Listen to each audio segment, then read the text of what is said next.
All right, Cassie, let's stay with introspection here with a would you rather question.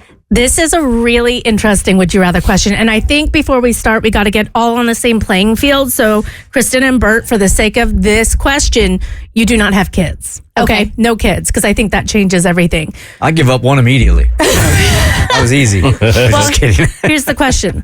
Would you rather, guaranteed, have the greatest adventure of your lifetime that fulfills your soul's purpose, knowing that you are going to die immediately after? Oh, damn. Man, that's a buzzkill. Well, no, because you had a fun time. How long is this trip? How long can this trip last? Can it last 25 years? 87 years. Yeah, right. Well, there's no limit on time, right? So it's whatever, like you may not know it, but the universe hand delivers you, bowed up this perfect package of exactly what you need. And there will never be anything as fun, as fulfilling as this adventure. So it's tailored to your personality, whatever that looks like. Or would you rather be guaranteed to live another 100 years with the knowledge that you will never, ever have that adventure that fulfills your soul's purpose? Wow. See? No, it's not so hard. I'd take the 100 years. You would? Uh-huh. Yeah, I mean, I could fill up my life with so many other adventures in 100 years that major one, that would have been nice. But to have 100 years to fill it up with B's rather than A's, I'll take that every day. It's the fill your soul part for me. 100 years without ever feeling like your soul was filled it almost feels like it'd be a waste. Shoot. I could tell mine's halfway done and I don't have that. Still waiting. And I still feel really good. Yeah. When you put it that way. I've been living with my soul not being fulfilled for quite some time. Give me the 100. Yeah, I feel like the second option is honestly just life. Like, it's just choosing the normal life that we all live, where you are probably statistically going to live around 75, 80, 90 years.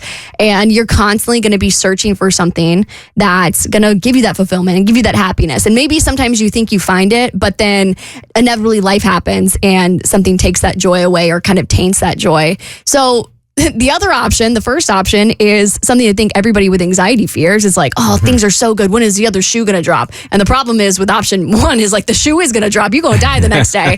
So I think I'm probably going option two, just because I do think at the very least I would have time with friends and family. And I feel like that would be fulfilling enough.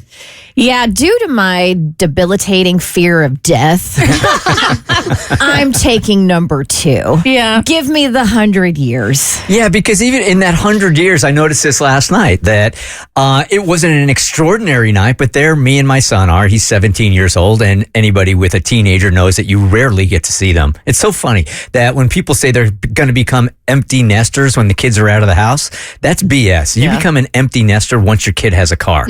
So he's in the house last night, and we're not doing anything special. We're watching a movie together, and then he starts filling me in on his life, and I pause the movie, and then we have a conversation. Then we start watching the movie again, and I pause the movie, and that's regular day life. I'll take 100 years of that over whatever it's going to be, 4 or 5 years of this adrenaline, dopamine, amazing life for 5 years. I'll trade that for 100 years of last nights. And I think the whole thing puts it into perspective, because if you do choose to live 100 years, it makes you relook at your life in those moments, like with your son, that would be a mundane day any other day. You wouldn't look at it, and now you're relooking at it like, oh, this is actually what I want. And if you choose the grand adventure, well, then something is missing from your life, and you need to figure out what it is to fill that hole. So with you going on, you've been driving this struggle bus now for 3 years. What's your perspective on it? You taking the 100, or are you just taking one day of peace? I'm taking the 100, and I would even take it if I had to live in the RV for 100. Really? For sure. There's so much out there to see. I just think, again, I'd rather have all the B's than just one A. I absolutely think that your answer is wrong. Because of the RV? Based on what you've done the last couple of years. You're the only one that got that question wrong. Hazel went to the ER last night, okay? No.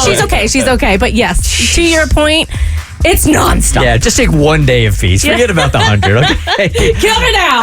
The Bert Show.